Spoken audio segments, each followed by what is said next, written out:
Madame, Monsieur, c'est l'heure de l'information sur Ecclesia TV. Les membres de la Fondation internationale Marie-Danielle Dadié, Maria Goretti, Myriam Papé ont commémoré la mémoire de Monseigneur Marie-Danielle Dadié, archevêque émérite de Korogo, le samedi 16 novembre dernier.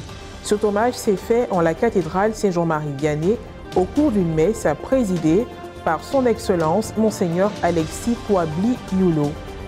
Et puis, la cérémonie d'ouverture de Festi Éclat, qui était à sa 5e édition, a eu lieu le samedi 16 novembre dernier à la paroisse cathédrale Saint-Esprit de Moquéville dans le diocèse de Grand-Bassam. De nombreux festivaliers ont pris part à l'événement qui progresse au fil des années. Un an après le décès et l'inhumation de Monseigneur Marie-Danielle Dadié, archevêque émérite de Korogo, une messe de levée de deuil a été dite en la cathédrale Saint-Jean-Marie Vianney d'Agboville. C'était le samedi 16 novembre dernier, à l'initiative des membres de la Fondation internationale Marie-Danielle Dadié, Maria Goretti, Myriam Papé. Un reportage d'Aristide Sossou commenté par Maria Bissier. Porté en terre le 10 novembre 2023, c'est le samedi 16 novembre 2024 que la messe de levée de deuil de Monseigneur Marie-Danielle Dadié, archevêque émérite de Korogo, a eu lieu en la paroisse cathédrale Saint-Jean-Marie Vianney d'Agboville. Cette cérémonie funèbre, organisée par les membres de la Fondation internationale Monseigneur Marie-Danielle Dadié, Maria Goretti, Myriam Papé, s'est déroulée en présence de son Excellence Monseigneur Alexis Kouabli-Yulo, évêque du diocèse d'Agboville, du curé de la cathédrale, Père Sébastien Akele, et des pères Jean Djedja et Rufus Marie. Étaient aussi présents M. Akplezé, guide religieux du christianisme céleste et des autorités coutumières.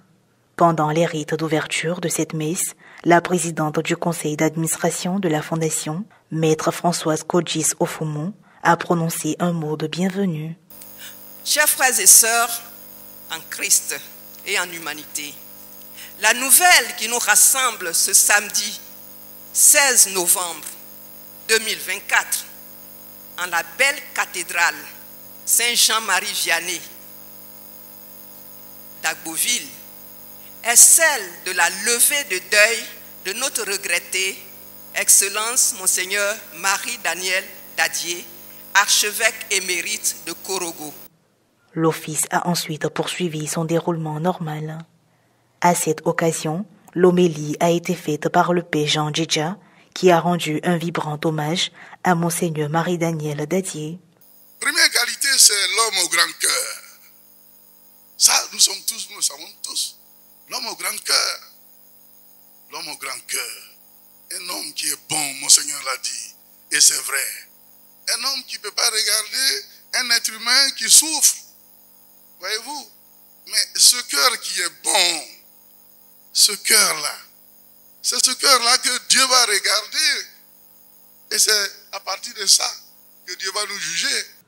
En hommage à son engagement humanitaire, son Excellence Monseigneur Alexis Kouabli-Yulo a baptisé du nom de Monseigneur Marie-Danielle Dadié le centre Caritas du diocèse d'Agboville qui est en construction. Quelqu'un a dit, et il n'a pas tort, que quand un homme marche, il laisse des traces. Mais le tout n'est pas de laisser des traces, c'est quelles traces on laisse. Et je crois que Marie-Danielle Dadié a laissé de très bonnes traces. Alors nous sommes venus tout simplement lui dire merci. Merci pour l'exemple qu'il nous a donné. Exemple de vie, exemple de bonté. Il avait un très bon cœur, même s'il n'a pas été toujours bien compris. Lors des rites de fin, la représentante de la Fondation a remercié les invités et a remis une enveloppe symbolique au curé de la cathédrale. La célébration s'est conclue par un dépôt de fleurs à la grotte et une photo de famille. Il nous a recommandé de mettre en place cette fondation seulement 2 semaines avant son rappel à Dieu. Et c'est pourquoi, puisque c'était avec foi et détermination qu'il désirait mettre en place cette fondation, nous avons décidé de faire en sorte que tous les enfants spirituels, tous ceux qui l'ont connu et aimé, soient membres de cette fondation. Nous sommes aujourd'hui ici pour cette raison que nous connaissons, pour commémorer sa mémoire. Je demande à Dieu d'accepter son âme. Nous avons fêté la journée nationale de la paix. Que cette paix lui soit donnée à vous, pour qu'elle rejaillisse sur la terre ivoirienne où nous sommes. Cette journée a été un moment fort de recueillement et de gratitude envers un homme dont l'héritage continue d'inspirer. Parlons culture à présent. La 5e édition du festival religieux, culturel et historique Festi Éclat, organisé dans le diocèse de Grand-Bassam, s'est déroulé pendant 3 jours sur l'esplanade de la future cathédrale Saint-Esprit de Moquéville. La cérémonie d'ouverture a eu lieu le samedi 16 novembre dernier. Témoin oculaire, notre reporter Pierre Richemont. Son récit est commenté par Morel Petit.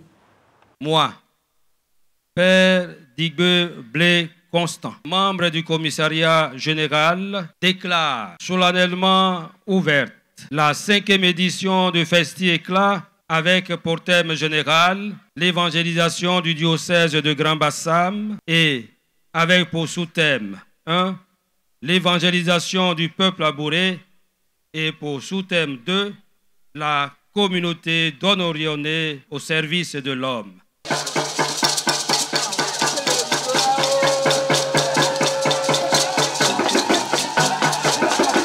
L'acte 5 de Festi Éclat organisé par le diocèse de Grand-Bassam a tenu toutes ses promesses. Le samedi 16 novembre dernier a été le jour choisi par les organisateurs pour la cérémonie d'ouverture officielle. Cette édition a rassemblé bon nombre de personnes, composées entre autres d'autorités administratives, policières et ecclésiastiques, sans oublier de nombreux festivaliers. Les allocutions débutaient par celle de M. Herman Olivier Hello, 5e adjoint au maire représentant la mairie de la commune de Grand-Bassam, du révérend père Constant Blé Digbe, membre du commissariat général de Festi Éclat. Cet événement a mis en lumière d'une part les actions de foi menées par les missionnaires, notamment ceux de la communauté des prêtres de Don Orion. Cet hommage que le diocèse de Grand-Bassam veut rendre à la congrégation de Don Orione nous fait l'obligation, pour un devoir de mémoire et de justice,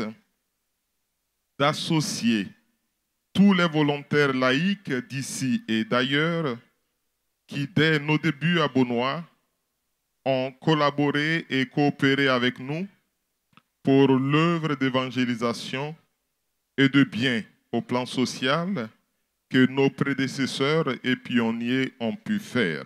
Et d'autre part, l'inculturation de la foi chrétienne au sein du peuple abouré. Tous les peuples abourés, que ce soit Beaunois, Yaou, Mossou, Adiao, les 7 villages abourés, Vitré 1, Vitré 2, tous les 7 villages abourés sont accueillis avec joie l'invitation adressée par notre père évêque. Et nous nous sommes mobilisés, à commencer par le roi lui-même, Sa Majesté Aouba Joseph Pidis. Après la cérémonie, ce fut la visite des stands.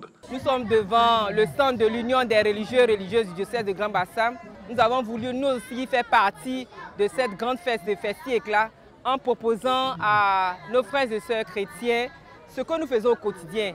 Les chapelets, les dizainiers, la liqueur et aussi même le travail de la terre, la banane, le manioc, un peu de tout. C'est une manière pour nous de montrer qu'au-delà de la prière, au-delà de l'activité apostolique, au-delà de la catéchèse, nous savons aussi faire des choses de la main. À l'honneur, le peuple abouré a fait découvrir aux festivaliers quelques pans de sa culture. Le plat, nous l'appelons communément le ngbota. Et nous avons un autre plat aussi qui est appelé le dabié tolo, également aussi servi au roi lors des cérémonies.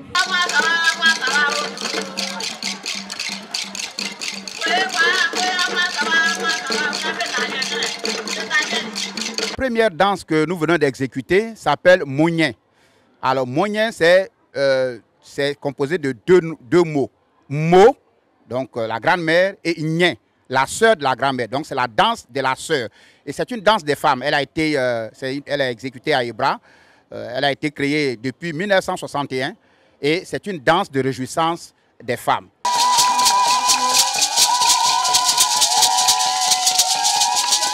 La deuxième danse que nous venons d'exécuter, c'est le fokwe. C'est le matin, très tôt. Alors les hommes se préparent, ils font un grand cercle autour du tam-tam par la tombe blanc et de d'autres tam-tams et de chants qui démontrent leur virilité. Et cette danse-là est exécutée à l'aurore vers 4h, 5h du matin. Cette deuxième journée de réjouissance s'est achevée par Festi Ekla by Night avec le chantre Guy Christ Israël. Fin de cette édition d'information. Merci de l'avoir suivi. Que je veille sur nous. À très bientôt.